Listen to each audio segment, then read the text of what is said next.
Hi! This is Revathi. Video చూస్తున్న వారికి, అలాగే లైక్స్, కామెంట్స్‌తో సపోర్ట్ చేస్తున్న వారికి థ్యాంక్ యూ సో మచ్. 'ఓ ప్రేమ ఓ పగ' ఎపిసోడ్ నంబర్ 57. కొన్ని రోజుల తర్వాత సామ్రాట్, వినోద్ కలిసి రాజశ్రీ గారిని హాస్పిటల్ నుంచి కారులో ఇంటికి తీసుకొనొస్తారు. రాజశ్రీ రావడం చూసి శక్తి కూడా బయటికొస్తుంది. తల్లిని పట్టుకొని దింపుతున్న సామ్రాట్ తెలియకుండానే శక్తి చూపుల్లో చూపులు కలుపుతాడు. శక్తి కూడా ఆ క్షణం సామ్రాట్ చూపుల్లో చూపులు కలుపుతుంది. తర్వాత ఆ చూపులు తప్పించి రాజశ్రీ గారిని చూస్తూ, హాస్పిటల్ నుంచి వచ్చారు కదా అని నిర్లక్ష్యంగా ఉండకండా ఆంటీ, ఆరోగ్యం జాగ్రత్తగా చూసుకోండి అని చెప్తుంది. రాజశ్రీ అభిమానంగా శక్తి చేతులు పట్టుకొని, ఆ రోజున గుడిలో ఉండి టైంకి నన్ను హాస్పిటల్లో జాయిన్ చేయించావు కాబట్టి నేను ప్రాణాలతో మళ్ళీ నా పిల్లల్ని చూసుకుంటున్నానమ్మా అని అంటుంది. నిజమేనమ్మా, ఆ విషయంలో శక్తి గారికి నేను అన్నయ్య థ్యాంక్స్ చెప్పాలి. థ్యాంక్ యూ సో మచ్ శక్తి గారు అని సామ్రాట్ వైపు చూస్తూ, నువ్వు కూడా శక్తి గారికి థ్యాంక్స్ చెప్పన్నయ్యా అంటాడు వినోద్. తనకి థ్యాంక్స్ చెప్పడానికి సామ్రాట్కి ఒక రకమైన ఇగో ఫీలింగ్ అడ్డు వచ్చి తన వైపు చూస్తుంటాడు. థ్యాంక్స్ చెప్తాడేమోనని శక్తి కూడా చూస్తూ ఉంటుంది. అది అమ్మా, బయట ఎండగా ఉంది, త్వరగా వెళ్దాంరా అని చెప్పి తల్లి భుజం చుట్టూ చేయి వేసి లోపలికి తీసుకుని వెళ్తుంటాడు. సామ్రాట్ బిహేవియర్కి శక్తి కోపం తెచ్చుకుంటూ, అతను సామ్రాట్ కదా, ఈ శక్తికి థ్యాంక్స్ ఎందుకు చెప్తాడు అని అనుకుంటుంది మనసులో. రాజశ్రీ గుమ్మం దగ్గర నిలబడి ఉంటే శ్రావణి రాజశ్రీకి దిష్టి తీస్తుంటుంది. అరుణ్ కూడా శ్రావణి పక్కనే ఉండి అత్తగారు కోలుకొని వస్తున్నందుకు సంతోషపడుతుంటాడు. కాసేపటికి అందరూ కూర్చుంటే పని మనిషి వచ్చి అందరికీ కాఫీలు ఇస్తుంది. నలుగురు మాట్లాడుతూ కాఫీ తాగుతుంటారు. సామ్రాట్, నన్ను మరీ బాధ పెట్టుకురా, స్నిగ్ధ నిన్ను పెళ్లి చేసుకోవడానికి ఒప్పుకుంది, దయచేసి ఈ సంబంధానికి ఒప్పుకోనానా, నీ పెళ్లి చూడాలని నాకు ఆశగా ఉందిరా అని రాజశ్రీ రిక్వెస్ట్గా అడుగుతుంది. చంద్రమౌళి వాళ్ళతో నీకు ఎలాగో బిజినెస్ పార్ట్నర్షిప్ ఉంది కదా సామ్రాట్, తెలిసిన వాళ్ళే కాబట్టి నువ్వు ఈ పెళ్లి చేసుకోవచ్చు అంటుంది శ్రావణి. కానీ సామ్రాట్ మొహంలో ఏదో ఇబ్బంది కనిపిస్తూ, పిల్లలంటే నాకు కూడా ఇష్టం లేదని స్నిగ్ధ మాటల్ని గుర్తు తెచ్చుకుంటూ ఉంటాడు. స్నిగ్ధ తీరు వినోద్కి నచ్చకపోయినా పిల్లలంటే ఇష్టపడని అనని మరొకరు చేసుకోవడానికి ముందుకు రారు కాబట్టి వినోద్ కూడా రాజీ పడుతుంటాడు. నువ్వు పెళ్ళి ఒప్పుకుంటే త్వరలోనే ముహూర్తాలు పెట్టించి ఏర్పాటు చేద్దాం సామ్రాట్ అని అంటాడు అరుణ్. నేను ఈ పెళ్లి చేసుకుంటే నువ్వు సంతోషంగా ఉంటావా అమ్మా, ఇక నా గురించి ఎలాంటి బెంగ పెట్టుకోవు కదా అని అడుగుతాడు సామ్రాట్ తల్లివైపు బాధగా చూస్తూ. నువ్వు పెళ్లి చేసుకుంటే అంతకు మించిన సంతోషం లేదనుకుంటాను సామ్రాట్ అని అంటుంది రాజశ్రీ కాస్త నవ్వుతూ. స్నిగ్ధని పెళ్లి చేసుకోవటం సామ్రాట్కి అసలు ఇష్టం లేకపోయినా మనసు చంపుకొని తల్లి సంతోషం కోసం రాజీ పడుతూ, సరేనమ్మా చేసుకుంటాను అని అంటాడు. అది విని అందరూ సంతోషపడుతుంటారు. అమ్మయ్యా అని అనుకుంటుంది రాజశ్రీ ఆనందంతో పొంగిపోతూ. ఒరే చిన్న తమ్ముడు, అన్నయ్య పెళ్ళి కాకపోతే నా పెళ్ళి అవుతుందా లేదా అని ఇన్నాళ్ళు నువ్వు బెంగ పెడుతూ వచ్చావు కదా, ఇప్పుడు నీ పెళ్ళికి రూట్ క్లియర్ అయింది, ఓకేనా అని అంటుంది శ్రావణి పక్కన కూర్చున్న వినోద్తో. డబుల్ ఓకే అక్క అంటాడు వినోద్ నవ్వుతూ. కానీ సామ్రాట్ మొహంలో ఆ క్షణం నుంచి పూర్తిగా సంతోషమయమై మనసులో తెలియని కలవరపాటు మొదలవుతుంది. నేను వెళ్ళి రెస్ట్ తీసుకుంటానమ్మా అని చెప్పి సామ్రాట్ వాళ్ళ ముందు ఉండలేక రూమ్లోకి వెళ్ళిపోతాడు. రూమ్లోకి వచ్చి షర్ట్ విప్పుతూ ఆ రోజు శక్తితో తనకు జరిగిన శారీరక సంబంధాన్ని గుర్తు తెచ్చుకుంటూ ఎదురు ఇంట్లో శక్తిని చూస్తూ, నేను స్నిగ్ధని జీవితంలోకి ఎలా ఆహ్వానించాలో తెలియడం లేదు అని అనుకుంటూనే తెలియకుండానే అడుగులు విండో వైపుకి వేస్తాడు. అక్కడికి వచ్చి శక్తి ఇంటివైపు చూడగానే శక్తి కారిడార్లో నిలబడి ఫోన్లో పింకీతో మాట్లాడుతూ, మొన్ననే కదా పింకీ నువ్వు హాస్టల్కి వెళ్ళింది, మళ్ళీ నెక్స్ట్ సండే నేను ఇంటికి తీసుకొస్తాను అనే మాటలు సామ్రాట్ చెవిలో పడుతుంటాయి. పింకీతో మాట్లాడుతుందని తెలియగానే సామ్రాట్ మనసులో చిన్న సంతోషం అనిపిస్తూ, పాపం పింకీ హాస్టల్లో ఉండటానికి ఎంత బాధపడుతుందో అని అనుకుంటూ ఆ మాటలు వింటూ ఉన్నాడు.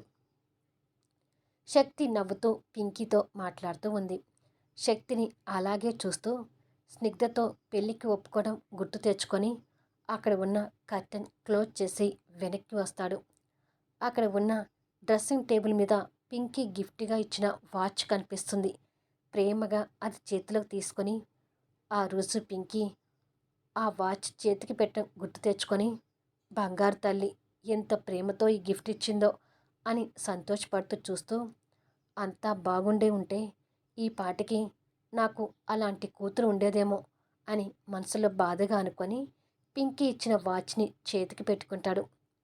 అన్నకు పెళ్లి కుదిరేసరికి వినోద్ మనసులో కొత్త సంతోషం ఆవరించుకొని అదే సంతోషంతో రూమ్లోకి వస్తాడు.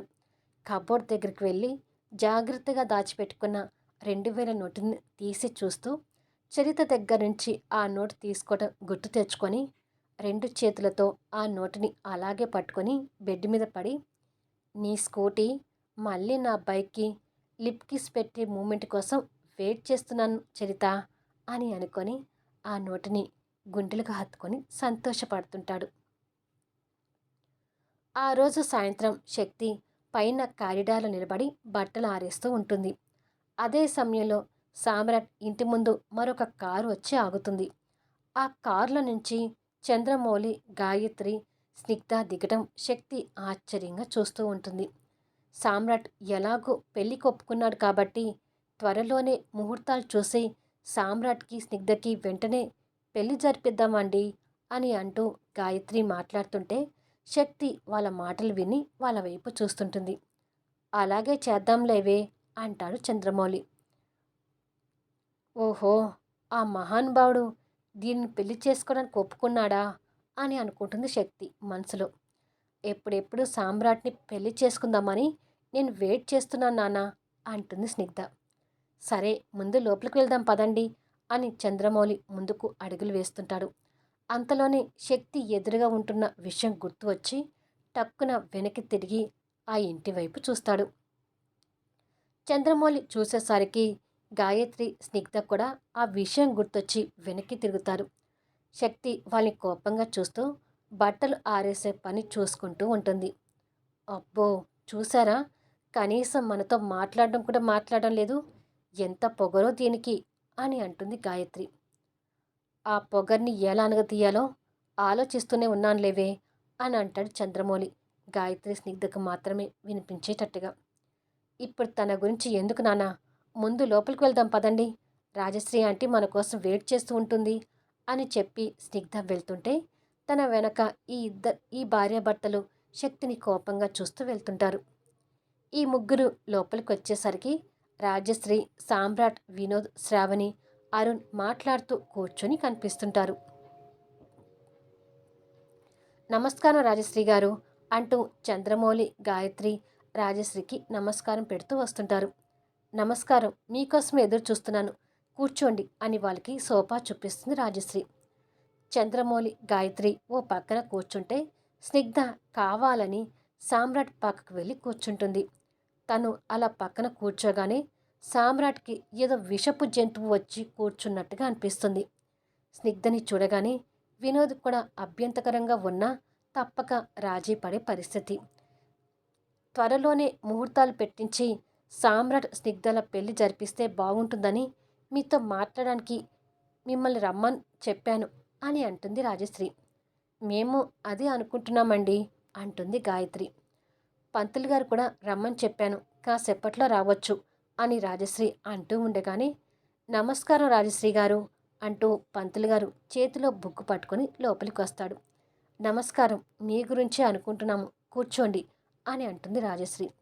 పంతులు గారు కూర్చోగానే రాజశ్రీ మాట్లాడుతూ సామ్రాట్, స్నిగ్ధ పేరు మీద మంచి ముహూర్తాలు చూడండి, నిశ్చితార్థం చేసుకొని వెంటనే వాళ్ళ పెళ్లి జరిపించాలని అనుకుంటున్నాము అని అంటుంది రాజశ్రీ.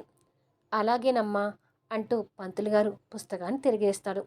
కాసేపు లెక్కలు కౌంట్ చేసుకొని ఈ ఇద్దరి పేరు మీద 3 నెలల వరకు ముహూర్తాలు ఏమీ కనిపించడం లేదమ్మా, మీకు అభ్యంతరం లేకపోతే 3 నెలల తర్వాత ముహూర్తం పెడదాము అని అంటాడు. ఇంకా 3 నెలల? అంతకన్నా ముందు ముహూర్తాలు ఏమైనా ఉన్నాయేమో చూడండి పంతులు గారు అంటుంది స్నిగ్ధ.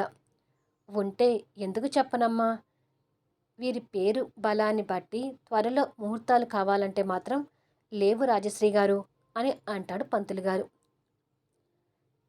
త్వరలో లేవు అనేసరికి స్నిగ్ధతో పాటు గాయత్రికి, చంద్రమౌళికి కూడా మొహాలు మాడిపోతుంటాయి. సరే 3 నెలల తర్వాత ముహూర్తం చూడండి పంతులు గారు అంటుంది రాజశ్రీ. అలా పంతులు గారు 3 నెలల తర్వాత ఓ ముహూర్తం చూసి ఖాయం చేస్తాడు. అలా సామ్రాట్ స్నిగ్ధల పెళ్లి కుదురుతుంది. ముహూర్తం పెట్టి పంతులు గారు వెళ్ళిపోతే అందరూ మాట్లాడుకుంటూ కూర్చుంటారు. ఆంటీ, ఇంకా 3 నెలల టైం ఉంది కాబట్టి ఈ 3 నెలలు నేను సామ్రాట్ ఒకరి అభిప్రాయాలు మరొకరు తెలుసుకుంటే బాగుంటుంది కదా. అందుకని రేపటి నుండి నేను సామ్రాట్తో పాటు ఆఫీసులో వర్క్ చేస్తూ ఉంటాను ఆంటీ. నేను ఆఫీస్కి రావడానికి సామ్రాట్ని ఒప్పుకోమని చెప్పరా ప్లీజ్ అంటూ రిక్వెస్ట్ చేస్తుంది స్నిగ్ధ. తను చెప్పేది కూడా నిజమే కదా సామ్రాట్. ఇద్దరు పెళ్లి చేసుకోబోతున్నారు కాబట్టి ఒకరి గురించి మరొకరు తెలుసుకుంటే బాగుంటుంది. తనని ఆఫీస్కి రావడానికి పర్మిషన్ ఇవ్వు అని అంటుంది రాజశ్రీ. నన్ను ఇబ్బంది పెట్టకుండా వర్క్ చూసుకుంటాను అంటే నాకేమీ అభ్యంతరం లేదమ్మా అంటాడు సామ్రాట్. అస్సలు ఇబ్బంది పెట్టను. రేపటి నుంచి ఆఫీస్కి వస్తాను అని అంటుంది స్నిగ్ధ. నీ ఇష్టం అని చెప్పేసి సామ్రాట్ లేచి పైకి వెళ్ళిపోతాడు. తర్వాత అందరూ పెళ్లి ఏర్పాట్ల గురించి మాట్లాడుకుంటే ఉంటే స్నిగ్ధ సామ్రాట్ కోసం పైకి వెళ్తుంది. స్నిగ్ధ పక్కన కూర్చుంటేనే విషపు జంతులాగా చూస్తున్నాడు. మరి ఇప్పుడు రూమ్లోకి వెళ్తుంది. ఇక్కడ సామ్రాట్ ఎలా రెస్పాండ్ అవుతాడు అనేది నెక్స్ట్ వీడియోలో చూద్దాం. అంటే ఇక టైము వీళ్ళ పెళ్ళికి 3 నెలలు ఉంది కదా. ఈ 3 నెలల్లో ఏమేమి జరుగుతుంది అనేది కూడా వెయిట్ చేస్తూ ఉండండి. వీడియో బాగుంది అనుకుంటే కామెంట్స్ ఇవ్వండి. అలాగే లైక్స్ ఇచ్చి సపోర్ట్ చేయండి.